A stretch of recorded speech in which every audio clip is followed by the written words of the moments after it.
Hello viewers, welcome to our channel. నేను మీ చరణ్ పరిమి.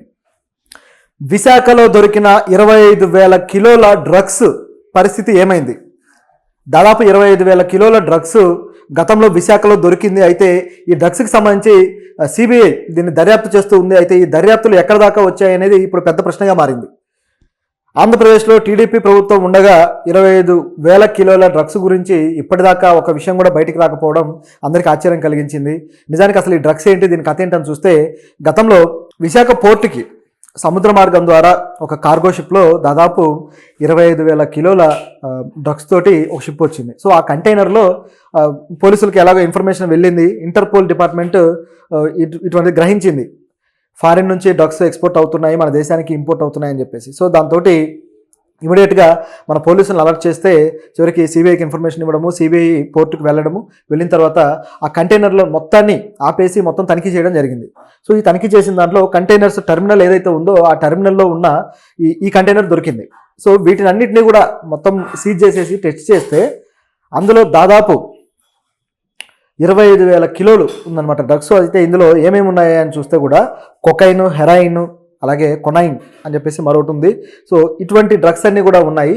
అలాగే dry east తెలుసు కదా. సో డ్రై ఈస్ట్తో పాటు ఈ కంటైనర్లో ఇవి ఉన్నాయి. చూస్తే డ్రై ఈస్ట్ వచ్చేసి కేవలం 30% ఉంది, దాదాపు 70% పాటు ఈ డ్రగ్సే ఉన్నాయి అని చెప్పేసి ఆ ఫోరెన్సిక్ నిపుణులు కూడా వాటిని గుర్తించడం జరిగింది. ఇంత గుర్తించిన తర్వాత సిబిఐ కేసులు నమోదు చేసింది. ఇది ఆ అడ్రస్ కూడా విశాఖలో ఒక అడ్రస్కి అయితే ఇది వచ్చింది. సో దీన్ని ఇక దర్యాప్తు చేయడం మొదలుపెట్టారు. మొదలుపెట్టిన తర్వాత చాలా కాలంగా ఈ దర్యాప్తు సాగుతూనే ఉంది, కానీ ముందుకు వెళ్ళలేదు. దాంతో ఒకసారిగా ఆశ్చర్యపోయారు. నిజానికి ఈ ఇష్యూ చెలరేగినప్పుడు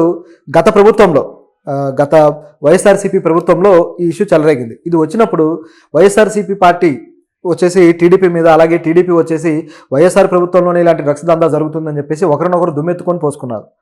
రాజకీయంగా దీన్ని ఉపయోగించుకోవాలని చూశారు తప్పితే, రాజకీయంగా ఎట్లాగైతే దీన్ని తాము వాడుకోవాలని చూసి చివరికి ఎవరికి ఉపయోగపడకుండా పోయింది. తీరా చూస్తే ఏదైతే డ్రగ్స్ ఉందో ఈ డ్రగ్స్ ఇప్పటికీ అక్కడే ఉంది.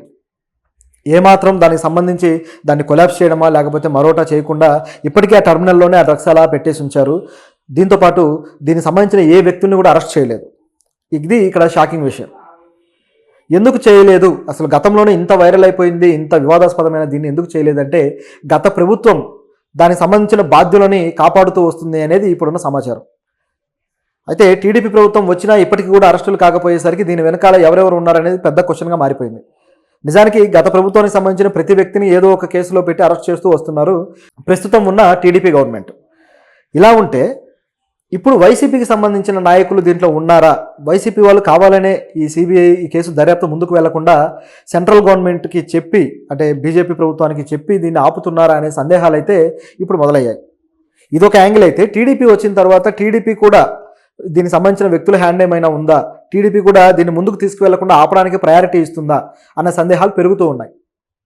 నిజానికి గమనించి చూస్తే దీనికి సూత్రధారులు మన ఇండియాలో కూడా కాదు, ఫారిన్లో ఉన్నారు. నిజం చెప్పాలంటే ఇది బ్రెజిల్ నుంచి వచ్చింది. బ్రెజిల్ నుంచి ఒక కార్గో షిప్లో వచ్చిందనమాట. ఆ ఓషన్ ఎక్స్పోర్ట్స్ అని చెప్పేసి ఒక కార్గో షిప్లో దీన్ని తీసుకురావడం జరిగింది. ఆ కంపెనీకి సంబంధించిన షిప్లో వచ్చిన తర్వాత మొత్తానికి మన దగ్గర ఇది దొరికిపోవడం ఇదంతా జరిగాక మన పోలీసులు, సిబిఐ ఆఫీసర్లు పర్మిషన్ తీసుకొని చివరికి దీనికి బాధ్యులను పట్టుకోవడం కోసం బ్రెజిల్ కూడా వెళ్ళారు. బ్రెజిల్కి వెళ్ళిన తర్వాత అక్కడ ఇంటెలిజెన్స్ ఆఫీసర్లతోటి మంతనాలు చేసి ఇది ఎక్కడి నుంచి వచ్చింది, ఏంటి, దీని సూత్రధారులు ఎవరు అని చెప్పేసి అక్కడ కూడా ఎంక్వైరీ చేయడం జరిగింది. ఆ ఎంక్వైరీలోనే ఇది ఓషన్ ఎక్స్ప్రెస్ అనే ఒక సంస్థ నుంచి వచ్చిందని, అలాగే దీంట్లో అనేక మంది సూత్రధారులు ఉన్నారని, ఈ విధంగా సముద్ర మార్గం ద్వారా డ్రగ్స్ను ఎవరు కనుక్కోకుండా ఇట్లా వేరు ప్రాంతాల్లోకి తరలిస్తూ ఉంటారని చెప్పేసి అనేక విషయాలు నిగ్గు తేల్చారు. మన భారతదేశానికి కూడా ఈ 25 కిలోలు రావడం అనేది మొదటిసారి అయితే కాదు, అనేక సార్లు ఈ విధంగా జరిగింది అని చెప్పేసి కూడా వాళ్ళు చెప్పడం జరిగింది. అయితే అక్కడి నుంచి కూడా ఎటువంటి అరెస్టులు జరగలేదు. అయితే ఆ దేశంలోని నామ్స్ ప్రకారం, చట్టాల ప్రకారం వాళ్ళు ఇది చేస్తారు కాబట్టి అరెస్టులు ఏమైనా జరిగితే ఆ దేశంలో జరిగి ఉండాలి. మన దేశానికైతే అక్కడి నుంచి ఏ క్రిమినల్ని కూడా తీసుకొని రాలేదు. ఇది ఒక యాంగిల్ అయితే, ఇక్కడ మన దేశంలో ఎవరి అడ్రస్కి అయితే వచ్చిందో ఆ వ్యక్తుల్ని అరెస్ట్ చేయలేదు. అదేవిధంగా ఎవరికైతే ఇవి చేరాయో ఆ వ్యక్తులు, డ్రగ్ పెడ్లర్స్ ఎవరైతే ఉన్నారో వాళ్ళని పట్టుకోలేదు. అదేవిధంగా ఎంతమంది విద్యార్థులకి, ఎంతమంది సామాన్య ప్రజానీకానికి ఈ డ్రగ్స్ చేరవేస్తున్నారో ఆ సామాన్య ప్రజానీకానికి కూడా ఏ విషయం తెలియకుండా పోయింది. అంటే వాళ్ళని కూడా ఏమాత్రం ఎంక్వైరీ చేయకుండా, వాళ్ళని కూడా దీంట్లో ఇన్వాల్వ్ చేయకుండా పోలీసులు సైలెంట్ అయిపోయారు. సో దాంతో ఇది పెద్ద క్వశ్చన్ మార్క్గా మారిపోయింది. అసలు ఎందుకని దీంట్లో దాచిపెడుతూ వస్తున్నారు, టీడీపీ కూడా ఎందుకని దీన్ని ముందుకు తీసుకువెళ్ళట్లేదు అని చెప్పేసి ఆలోచన పడ్డారు. నిజానికి విజయవాడలో కూడా ఇదే విధంగా దాదాపు 9,000 కిలోల వాల్యూ చేసే ఒక డ్రగ్స్ అయితే దొరికాయి కంటైనర్లు. అవి కూడా ఇదే విధంగా విజయవాడలో ఒక షాపు ఓనర్ అడ్రస్ తోటి అక్కడికి వచ్చింది. సో దాంతో షాక్ అయిపోయారు, ఇదేంటి ఇక్కడికి వచ్చింది అని చెప్పేసి. అది కూడా ఆఫ్ఘనిస్తాన్ నుంచి రావడం జరిగింది. సో ఆ రోజుల్లో అప్పుడు కూడా సేమ్ ఇదే విధంగా చంద్రబాబు గారు అలాగే లోకేష్ గారు వైసీపీ పార్టీని తిట్టడము, అదేవిధంగా వైసీపీ పార్టీ వచ్చేసి వీళ్ళని తిట్టడము, ఇట్లా ఒకరినొకరు తిట్టుకున్నారు కానీ దాంట్లో సొల్యూషన్ అయితే ఇవ్వలేకపోయారు.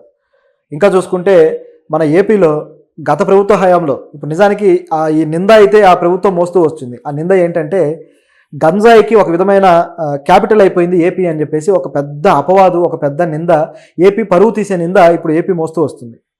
ఎందుకు ఈ విధంగా జరిగిందయ్యా అని చూస్తే గత ప్రభుత్వ హయాంలో గంజాయిని విపరీతంగా పండించడము, ఇల్లీగల్గా పండించేసి దాన్ని తీసుకొని ఈ డ్రగ్ పెడ్లర్స్ విపరీతంగా హైదరాబాద్తో సహా చాలా ప్రాంతాల్లో బాయ్స్ హాస్టల్స్లో కావచ్చు, ఇతర పబ్స్లో కావచ్చు, ఎక్కడ పడితే అక్కడ వీటిని విపరీతంగా విక్రయిస్తూ పోయారు. సో ఇటువంటి కేసులు గతంలోనే హైదరాబాద్లో చాలా వచ్చాయి. రేవంత్ రెడ్డి గారు అందుకే ఫైర్ అయ్యారు. నిజం చెప్పాలంటే ఏపీ మీద రేవంత్ రెడ్డి గారికి ఉన్న అసంతృప్తిలో ఇది కూడా ఒక కారణం. డ్రగ్స్ ఆంధ్రప్రదేశ్ నుంచి ఇక్కడికి వస్తున్నాయి అని చెప్పేసి డైరెక్ట్గా సీఎంఏ అన్నాడు. అంత దారుణమైన మాట అనిపించుకుందంటే ఏపీలో ప్రభుత్వ పరిపాలన ఏ విధంగా ఉందనే దానికి అదొక ఎగ్జాంపుల్. మరి ఇప్పుడైనా డ్రగ్స్ను కంట్రోల్ చేయడానికి ఏమైనా కొత్త ప్రణాళికలు తీసుకొచ్చారా పవన్ కళ్యాణ్ గారు, చంద్రబాబు గారు అని చూస్తే వాళ్ళు కూడా ఎటువంటి ప్రణాళికలు తెచ్చిన దాఖలాలు లేవు. సో ఇది ఇక్కడ ఉన్న పరిస్థితి. అయితే ఈ కేసు సంబంధించి ఇది ఇక ముందుకు వెళ్ళదేమో అనే డౌట్ అయితే పూర్తి స్థాయిలో వచ్చేసింది. ఎందుకంటే ఈ కేసులో ప్రభుత్వానికి ఉపయోగపడే పెద్ద తలకాయలు ఉన్నారు అనేది ఇప్పుడు వినిపిస్తున్న మాట. గత ప్రభుత్వంలో వాళ్ళ హయాంలో ఎవరైతే ఉన్నారో పెద్దలు, వాళ్ళు తిరిగి మళ్ళీ ఈ ప్రభుత్వంలోకి ఎంటర్ అయ్యారు, కూటమి ప్రభుత్వంలోకి. కాబట్టే వాళ్ళని వాళ్ళు కాపాడుకోవడం కోసం ప్రభుత్వ ఇన్ఫ్లుయెన్స్ను ఉపయోగించి ఈ కేసు ముందుకు వెళ్లకుండా చేస్తున్నారనే వాదన అయితే బలంగా ఉంది. పైగా సిబిఐ కూడా బాగా ఒత్తిడి ఉన్న కేసుల్లో మాత్రమే విపరీతమైన దర్యాప్తులు చేస్తూ వస్తుంది తప్పితే ఒత్తిడి లేని కేసుల్లో చాలా కామ్గా వెళ్ళిపోతుంది. ఈ కేసు విషయంలో కూడా పెద్దగా ఒత్తిడి అయితే లేదు కాబట్టి ఇది కామ్గా వెళ్ళిపోతుంది. ఒకవేళ ప్రభుత్వం ఏదైనా కేంద్ర ప్రభుత్వానికి వ్యతిరేకంగా మారితే అప్పుడు ఈ కేసును బయటికి తీసే అవకాశం అయితే ఉంది. మరి దీంట్లో ఏం జరుగుతుందనేది చూడాలి. ఓవరాల్గా ఈ కేసు మొత్తాన్ని గమనించి చూసినప్పుడు మనకు షాకింగ్ అనిపించే విషయం ఏంటంటే విశాఖ పోర్టు నుంచి ఎంత స్మగ్లింగ్ జరుగుతుంది అనేది ఇప్పుడు షాకింగ్గా ఉన్న విషయం. ఇది మొదటిసారి దొరికింది ఈ విధంగా.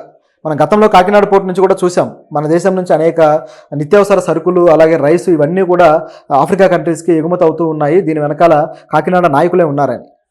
ఇక్కడ చూసుకుంటే విశాఖ పోర్ట్ అనేది ఇంటర్నేషనల్ ట్రాన్స్పోర్ట్ డీల్ చేస్తూ ఉంది కాబట్టి ఇక వేరే దేశాల నుంచి లైక్ ఇట్లాంటివి బ్రెజిల్ కావచ్చు, స్పెయిన్ కావచ్చు, అనేక కంట్రీస్ నుంచి ఈ విధంగా డ్రగ్స్ లేకపోతే ఆయుధాలు ఇటువంటివన్నీ కూడా తరలి వచ్చే అవకాశం అయితే పుష్కలంగా ఉందనే దానికి ఇది ఒక ఎగ్జాంపుల్.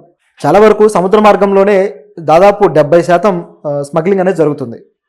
ఎందుకంటే సముద్ర మార్గంలో కొన్నిసార్లు పట్టుకోవడానికి కూడా అవకాశం లేని రెస్క్యూ పరిస్థితులు ఉన్నాయి.